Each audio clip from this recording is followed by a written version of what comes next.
Last week, Jamaica signed an agreement with Atomic Energy of Canada and Canadian nuclear laboratories to introduce nuclear power. But is nuclear technology suitable for an island? And what are the environmental implications? I certainly want to know. And so joining us this morning is the Jamaica Environment Trust Chief Executive Officer, Dr. Teresa Rodriguez Moody. Good morning, Doc. How are you doing this morning? Hi, good morning. Thanks for having me. So let's start, first of all, by clarifying what is nuclear power. All right. So first, I will say I'm not a nuclear specialist. Okay? Right. All right. So basically, it's energy that's derived from a nucleus or the core of atoms when you split them up, and has nothing to do with fossil fuel. So it's that heat that is produced when you are breaking up the atoms, and so it doesn't reduce, or it helps to reduce rather harmful gas emissions. So what you would typically see with fossil fuels, you don't see that with nuclear power. Mm-hmm. So largely we're using fossil now, right? Right now we're using oil, yes, fossil fuels. Okay. And this is really bad for the environment. So this is why you see this real push. It's the driver for climate change. So this is why you see this push for renewables. Mm-hmm. And nuclear power is now being pushed once again, because it once was in the 70s. It was something that was really being pushed. Mm-hmm. It is now being seen as another route to energy independence. Yeah. For many of us, whenever we hear the term nuclear, it's nothing positive comes to mind, Doc. International headlines would have made it so. And as you said, in the 70s, it was a thing, and then it kind of wasn't being pushed so much. What's the difference now in 2024? Has technology advanced to make it safer? Why are we now open to something like this? Yes, well, technology is changing. Technology has advanced, and they're able to create these small modular reactors. These are basically reactors that you can build in a factory. You can put them together and you can ship them out. And they're not these large, what you would think of these, you would think when you think of Chernobyl and you think of 3 Mile, you think of these massive reactors, right? This is much smaller. And what we're learning and what they're pushing is that they're safer. They're more stable. They're less likely to have those massive negative impacts that we typically associate with nuclear energy. But because it is relatively new, you don't have a whole lot of these systems in production and in operation. There's still a lot to learn. But the point is, while they are lower risk and I believe they produce less nuclear waste, they still have environmental impacts. Mm-hmm. Have to be managed. Which include? So some of these include that you need a lot of water, right? So you need a lot of water to cool them. So that means that wherever you locate, you have to be located near to a water source. You will be using water and taking it from the environment. So in terms of the ecological impacts of removing that water, you'll have to be releasing some of that water. And there's a potential risk of having that contaminated. Mm-hmm. But also, when you generate nuclear energy, you also have nuclear waste. And while I understand that with SMRs, and we don't know in Jamaica if this is the direction in which we'll be going, but I suppose it makes sense from that perspective of it's not these massive nuclear plants that we're thinking, it's the smaller plants. Mm-hmm. But the point is, it does generate nuclear waste. And wherever you put the nuclear waste, it basically sterilizes that location and you can't use it for hundreds of years. Yeah. We're an island. We're a small island. Where are we going to place this kind of facility? How are we going to manage it? How are we going to insure it?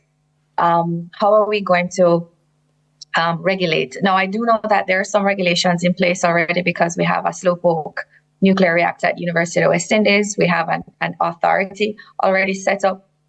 So we're not talking about, for example, a NEPA managing this. I think they would be somehow related, but But again, we don't know enough. And this is really where we're coming from. That we have this discussion where we all of a sudden heard about this signing of an MOU. We know in our minds, everybody has a thought, some kind of mostly negative thought about nuclear energy. Yeah. When are we going to start having that discussion in such a way that people can understand it and that we can hear people's concerns, and that the conversation cannot just be simply, oh, it's going to mean cheaper energy. There are some serious risks and serious concerns that need to be ventilated and discussed in the public space. Yeah, well, definitely some of the things that you've already raised in terms of the storage of waste. It's very water intensive. Where is that going to come from? The mining that has to be associated with installing that. And I read somewhere that initially when they tried to put nuclear power in South Africa, they could only use maybe 5% because the existing grid could not manage the kind of power that was coming from it. So I feel like you are correct. There could have been better discussion on what happens when it gets there. So what do we do now, Doc? Do you agitate for a discussion? Yeah, well, things have been escalating. You see things, you hear the announcement, you see things in the newspaper. There is a conference happening this week, in fact, as I saw on social media being advertised. I think the SRC is putting on. That discussion is taking place among scientists. But we need to move beyond the scientists in this discussion, that the public needs to be involved. The fact is, we know that there are other types of renewable energy. There's solar, there's wind, there's hydro. Yes, there are issues associated with those types of energy. But why are we suddenly kind of migrating from that to focus on nuclear energy, which is riskier, costlier, and has a lot, and is really still in infant stage, if you think about it. If we are thinking about moving away from emissions, cutting emissions, and really thinking about climate change as a driver for this move, then we really need to be investing in options that are already available.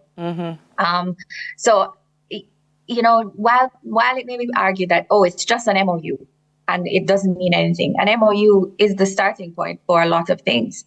And so we need to make sure that this is a discussion that is not taking place behind closed doors, and that because of the nature of this type of project, the nature of the impacts, that the public needs to be properly engaged. And by engagement, I'm not meaning we have a couple, meetings and we say we invite some stakeholders to check a box and we say, oh, we've consulted. I mean meaningful engagement, making sure that how you deliver, how you explain is properly understood.